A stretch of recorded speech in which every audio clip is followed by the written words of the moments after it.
I knew something was off the second I stepped onto my porch and saw the empty space where my package should have been. My Amazon delivery confirmation had come an hour ago, but the box was nowhere in sight. Not again.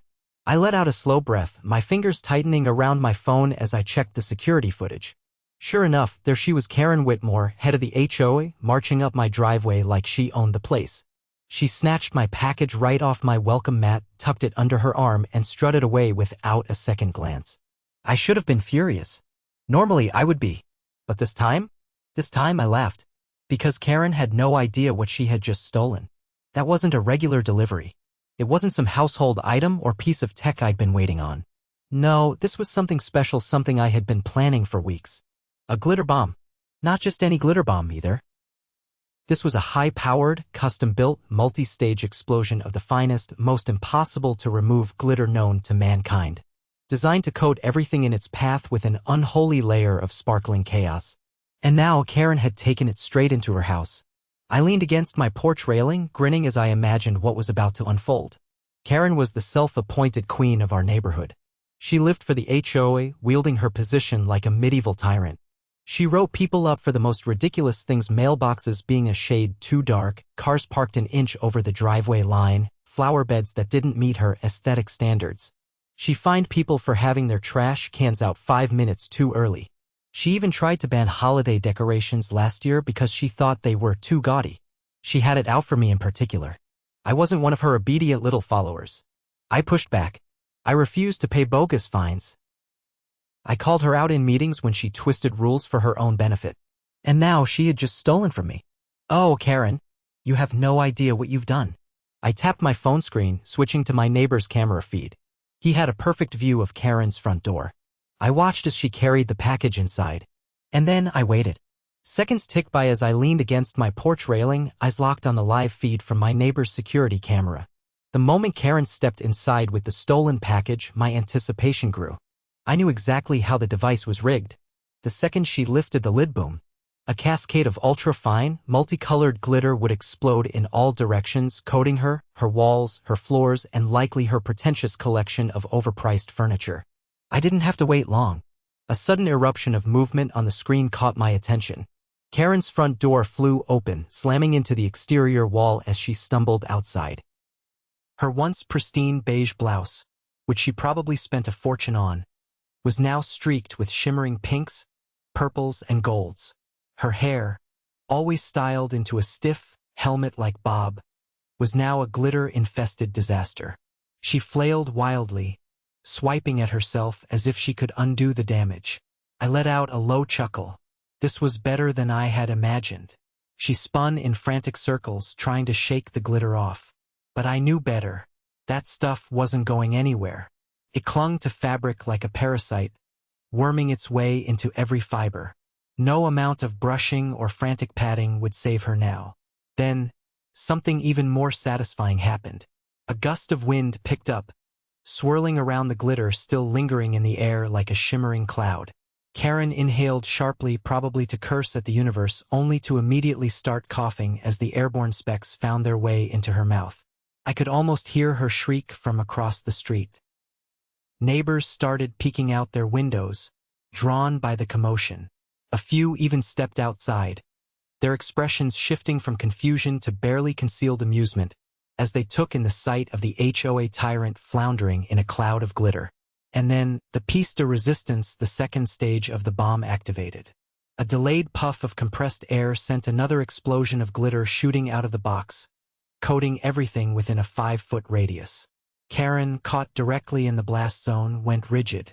More glitter clung to her already ruined blouse, her face now resembling a disco ball under the late afternoon sun. The street fell silent for half a second. Then, someone laughed, a sharp, uncontrollable burst from one of the neighbors gathered on the sidewalk. That was all it took. More chuckles followed, escalating into outright laughter as people pointed, some even pulling out their phones to record the spectacle. Karren turned, her face twisting into something between fury and humiliation. She locked eyes with me across the street. I lifted my coffee mug in a mock toast. Her expression darkened, but she was too busy hacking up glitter to say anything. She stomped back toward her house, leaving a sparkling trail behind her. But I knew this wasn't over. Karren wasn't the type to let go of a grudge. If anything, she'd double down. And sure enough, not 5 minutes later, my phone buzzed with an incoming call. I let it ring. Then came the inevitable knock at my door. I took my time answering, casually strolling over before swinging it open. There stood Karren, still dusted in glitter, her expression a storm of barely contained rage. She jabbed a finger in my direction. "You did this." I tilted my head, feigning innocence. "Did what?" "Don't play dumb." She gestured wildly at herself. "You put a trap in that package. This is vandalism. You'll be paying for my dry cleaning, my carpets, my—" I cut her off with a slow, deliberate smile. "I didn't do anything, Karren. That was my package. You stole it." Her mouth opened, then snapped shut. For a moment, she seemed to struggle with a response. Then, she straightened, trying to regain whatever dignity she had left. It was left unattended, which means it was subject to HOA policy regarding suspicious packages. I held up a finger. "Nice try, but I have security footage of you trespassing on my property and taking my package without permission." The color drained from her face, though it was hard to tell under the layer of glitter. "I could press charges if I wanted to," I continued, crossing my arms. "Package theft is a crime, Karren." She took a step back, her confidence wavering. You wouldn't." I shrugged. "Maybe I would. Or maybe I'll just send the footage to the entire neighborhood. I'm sure everyone would love to see how the head of the HOA spends her free time." Her lips pressed into a thin line. She was trapped, and she knew it. After a long, tense moment, she spun on her heel and stormed away, still trailing glitter as she stomped down my driveway. I watched her go, savoring the small victory. But something told me this war wasn't over yet. Karren's retreat was short-lived. Less than an hour after she had stormed off, still trailing glitter like a human disco ball, a white sedan rolled up in front of my house. The HOA's so-called compliance officer, Greg Thompson, stepped out, clipboard tucked under one arm. I had been expecting this. Greg was Karren's right-hand enforcer, a man who took his job far too seriously for someone whose entire authority rested on fabricated infractions. He was the type to measure lawns with a ruler, convinced that the fate of the neighborhood hinged on exact grass height. As he marched up my driveway, I leaned casually against the front door frame, coffee in hand. He barely spared me a glance before flipping through his clipboard. "You're in violation of multiple HOA policies." I raised an eyebrow. "Oh? Do tell." He cleared his throat, dramatically tapping his pen against the paper. "First, you have an unauthorized surveillance system. HOA bylaws prohibit exterior cameras that capture footage of other properties." I fought the urge to laugh. "Nice try, Greg. There's no such rule. And even if there were, my cameras are legally installed and pointed at my own property." His eye twitched, but he pressed on. "Second, you caused an environmental hazard by releasing a significant amount of debris onto the street." I let out a slow breath, feigning deep thought. "You mean the glitter?" "The glitter that Karren released when she opened a package she stole from my doorstep." His jaw tightened. "Regardless of how it happened, it's your responsibility to clean it up." I gestured toward the street. "Looks like the wind already handled that." He didn't even glance over. "The HOA expects you to ensure full compliance. You'll need to provide proof that the area has been professionally cleaned." I folded my arms. "Let me get this straight. Karren steals my package, detonates a glitter bomb inside her own house, walks around spreading it everywhere, and somehow, I'm the one responsible." Greg's expression remained flat. "That's what the HOA has decided." I took a slow sip of my coffee, letting the silence stretch. Greg was used to people folding under the HOA's arbitrary rules, but I had no intention of giving him that satisfaction. "Right," I finally said. "Well, here's what I've decided. You and Karren can take this bogus violation and shove it." His face darkened. "Refusal to comply will result in escalating fines." I smiled. "Go ahead. I'll be sure to include them in my legal counterclaim for harassment, trespassing, and theft." For the first time, a flicker of uncertainty crossed his features. He wasn't used to people pushing back, especially with actual legal threats. Before he could recover, I pulled out my phone and tapped the screen. "Oh, and while we're at it, let's document this little visit." I'd love to have a record of the HOA attempting to retroactively punish me for being the victim of a crime. Greg's lips parted slightly, then snapped shut. He stood there for a long moment, clearly weighing his options. Finally, he let out a sharp breath and snapped his clipboard shut. "This isn't over," he muttered before turning on his heel and retreating to his car. I watched him go, shaking my head. They really didn't know when to quit. The next morning, I woke to another surprise. A bright orange notice was taped to my front door, stamped with the HOA's official seal. Mandatory hearing notice. It was a summons to an emergency compliance hearing scheduled for later that evening. The charge? Deliberate disruption of neighborhood order and failure to adhere to HOA conduct expectations. I laughed. They were really pulling out all the stops.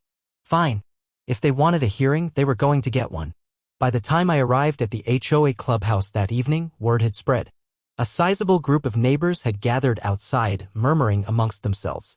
Some were clearly here for the spectacle.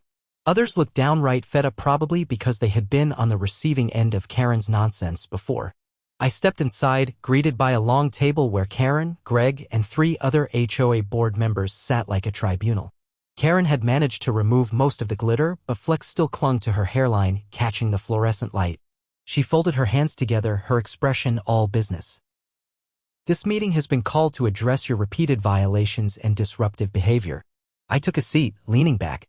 "By disruptive behavior, do you mean existing while not bowing to the HOA's ridiculous rules?" Greg cleared his throat. "You've been uncooperative, refused to comply with cleanup demands, and engaged in acts of aggression toward board members." I smiled. "You mean when I refused to take responsibility for the mess Karren made?" Karren's jaw tightened. "Your package was unmarked and suspicious. I was acting in the best interest of the community." I pulled out my phone, tapping a few buttons before turning the screen toward them. "Funny. Because this footage here shows you walking up to my porch, taking the package without hesitation, and opening it inside your home. Doesn't look like you were investigating a suspicious item to me." One of the board members, a man named Richard who rarely spoke unless Karren gave him permission, shifted uncomfortably. I continued. "And let's not forget that package theft is a crime. I could have reported it to the police, but I figured I'd give you a chance to admit your mistake first." A murmur rippled through the room. Some of the attending homeowners whispered to each other, clearly enjoying the turn of events. Karren's nails dug into the table. "Regardless, your actions led to property damage. The HOA has the authority to issue fines for negligent behavior." I tilted my head. "You mean your negligent behavior?" Richard cleared his throat. "Perhaps we should." I didn't give him the chance to finish. "Actually, let's talk about fines. Because I've done some digging, and it turns out the HOA can't actually enforce arbitrary penalties without a due process outlined in the community charter. And guess what? Nowhere in the charter does it say homeowners are responsible for cleaning up glitter spread by someone else's theft." Silence. I pressed on. "In fact, the HOA has been issuing fines left and right without proper justification. I've spoken to several neighbors who have paid hundreds of dollars for violations that don't hold up under scrutiny." Karren's face paled. I pulled out a stack of papers. "So I've taken the liberty of compiling a formal complaint to the city's Housing Review Board.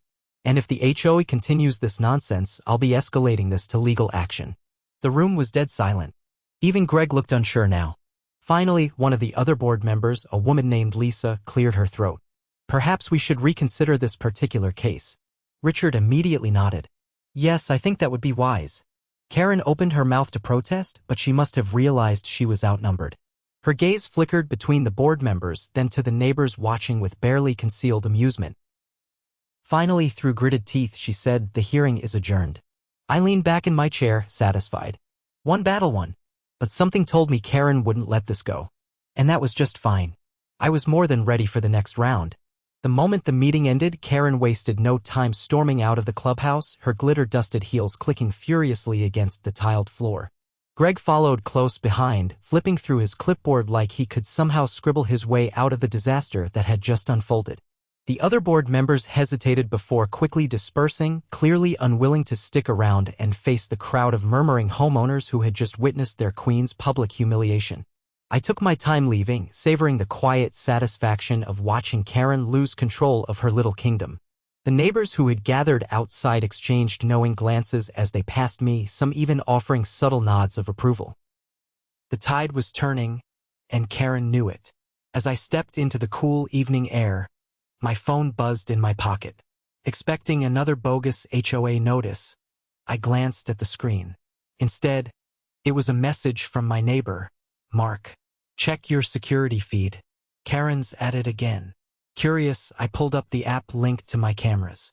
The live feed flickered to life, showing Karren standing at the edge of my driveway, hands on her hips. She glanced around, making sure no one was watching, before bending down and placing something at the base of my mailbox. Then, just as quickly as she had arrived, she spun on her heel and marched back toward her home. I zoomed in. A bright yellow envelope sat where she had crouched. Mark, who lived 2 houses down, stepped out of his garage as I approached the mailbox. He folded his arms, watching as I picked up the envelope. She dropped that off like she was planting evidence at a crime scene, he muttered. I tore it open, unfolding the letter inside. Final warning. Failure to comply with HOA standards will result in legal action. I let out a short laugh. She's really doubling down on this, huh? Mark shook his head. She can't stand losing. You embarrassed her in front of everyone, and now she's scrambling to regain control. I folded the letter and shoved it into my pocket. Guess I'll have to remind her that she doesn't have as much power as she thinks. As I turned toward my house, an idea took shape. If Karren wanted to escalate things, fine. But she wasn't going to like what came next. The next morning, I set my plan into motion. First, I made a few phone calls to the city's housing authority, a local attorney who specialized in HOA disputes, and a reporter from the town's community news outlet. If Karren wanted to play games, I was going to make sure she had an audience when she lost. Then I walked the neighborhood, chatting with other homeowners. The more people I spoke to, the clearer it became that I wasn't the only one fed up with Karren's antics. Stories poured in: unjust fines, selective enforcement of rules, threats of legal action against anyone who dared challenge her authority. Some residents had simply paid the fines to avoid conflict, but others had been waiting for an opportunity to push back. By midday, I had gathered more than enough signatures to call for a special HOA meeting, a meeting that would allow the community to vote on Karren's removal from the board. I dropped off the petition at the HOA's office, making sure to get a receipt confirming its submission. Then, I sent a copy to the housing authority, along with a detailed complaint outlining Karren's history of abuse. It was time to bring her reign to an end. That evening, I sat on my porch, sipping a cold drink as I watched Karren's house. The lights inside flickered as she paced through her living room. She had seen the petition. She knew what was coming. Greg arrived not long after, knocking hurriedly before stepping inside. I imagined their conversation was anything but pleasant. The next morning, an emergency HOA notice appeared in my inbox. Mandatory community meeting HOA leadership discussion. Karren was trying to get ahead of me. Perfect. By the time the meeting started, the clubhouse was packed. Homeowners filled every seat with more standing along the walls. The usual forced sense of order was gone. People whispered, exchanged glances, and shifted impatiently. Karren sat at the head of the room, her posture rigid, lips pressed into a thin line. Greg sat beside her, avoiding eye contact with the crowd. I took my seat near the front, arms crossed as Karren cleared her throat. We've called this meeting to address the recent disruptions in our community, she began, her voice tight. Certain individuals have been spreading misinformation and attempting to undermine the HOA's ability to maintain order. A few murmurs of disapproval rippled through the crowd. I raised a hand. You mean the petition to remove you? Karren's eyes flashed. That petition is invalid. It was gathered under false pretenses.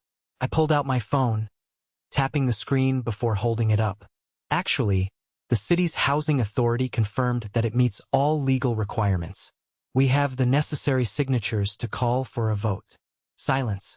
Greg shifted in his seat. Richard, who had been unusually quiet, cleared his throat. Perhaps we should allow the community to speak. Karren shot him a glare, but before she could object, a woman in the back stood. I want to know why I was fined for a non-compliant mailbox, when it matches the ones the HOA installed last year. A man near the door followed.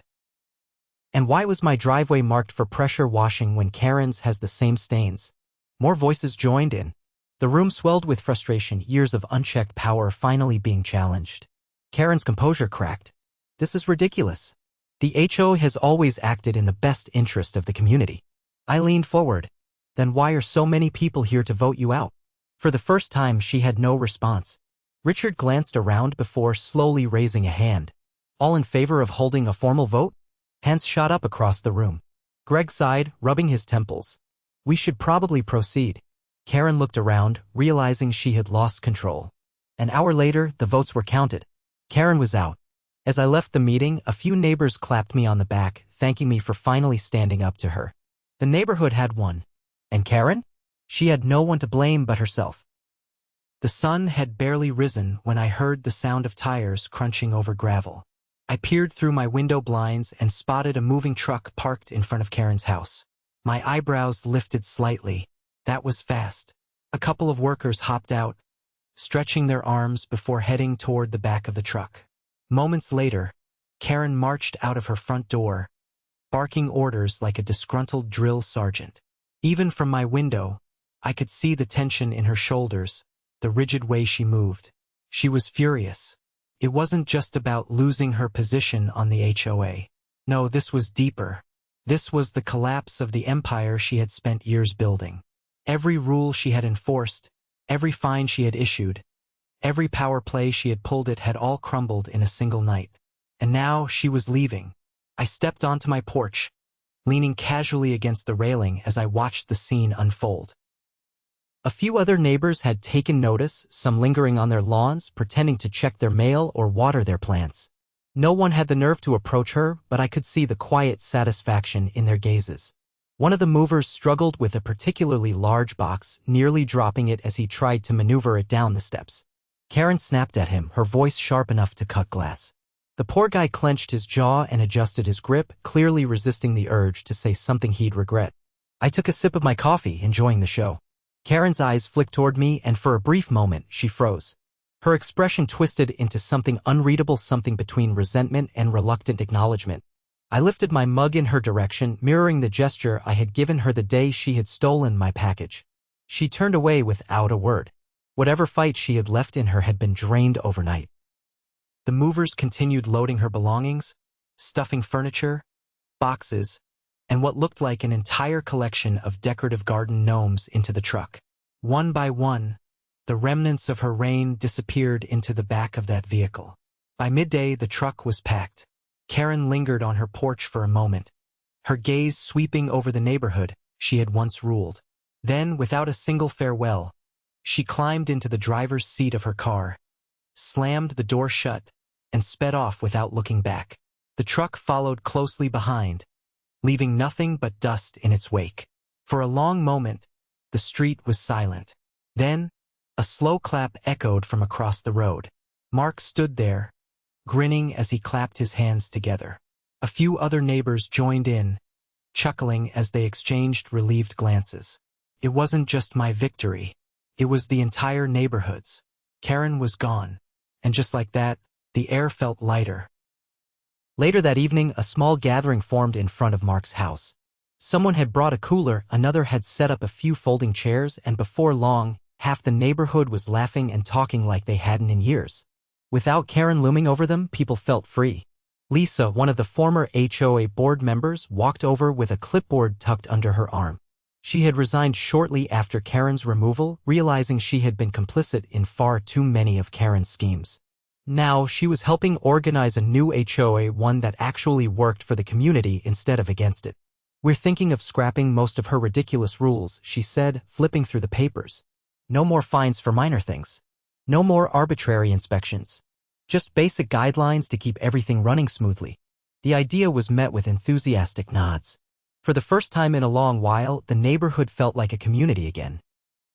As the sun dipped below the horizon, I leaned back in my chair, letting the conversations and laughter wash over me. There was no more Karren. No more ridiculous rules. No more bogus fines. Just peace.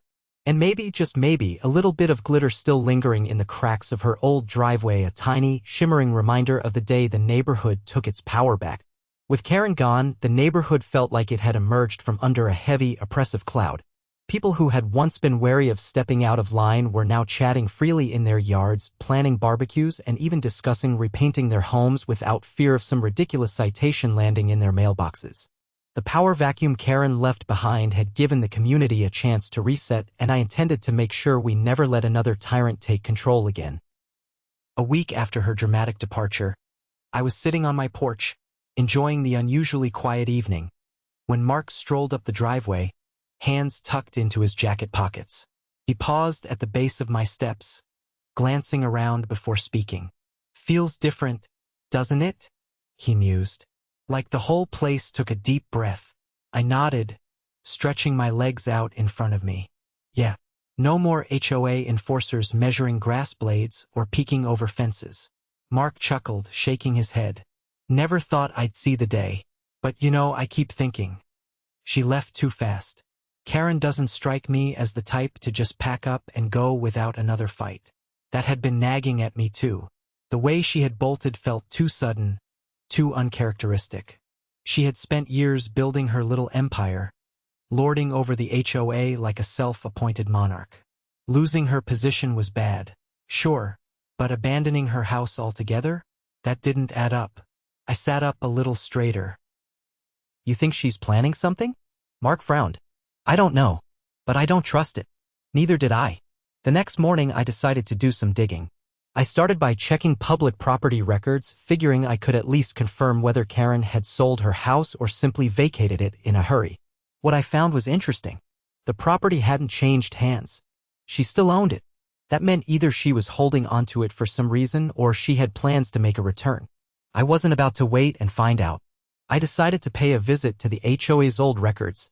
With Karren gone, Lisa had taken temporary custody of all the association's paperwork while the neighborhood worked to establish a fair system.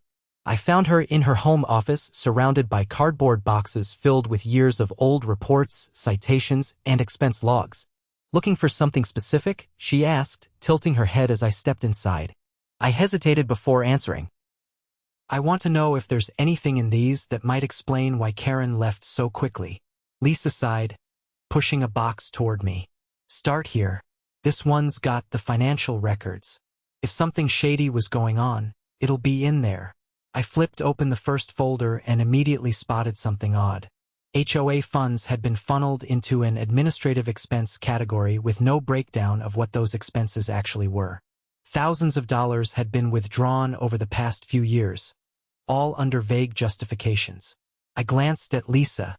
"You ever see these before?" She frowned, leaning over to look. "No, this wasn't part of our regular budget reports." That confirmed it. Karren had been siphoning money. The question was why. I kept digging, flipping through more files until finally, I found something that made my stomach drop. A letter from a law office, addressed to Karren, warning her of an impending fraud investigation. That was it. That was why she left in such a hurry. Lisa read over my shoulder, exhaling sharply. She must have known she was about to get caught. I nodded. "Which means if she comes back, it won't be to reclaim her spot. It'll be to cover her tracks." Lisa closed the folder, her expression hardening. "We need to get this to the authorities." I agreed. By the end of the day, we had compiled everything into a neat package and turned it over to a local investigator. The fraud charges would take time to process, but one thing was clear. Karren wasn't just an overbearing HOA tyrant. She was a criminal, and now she was about to answer for it. Days passed with no sign of her return, and for the first time in years, the neighborhood truly felt free.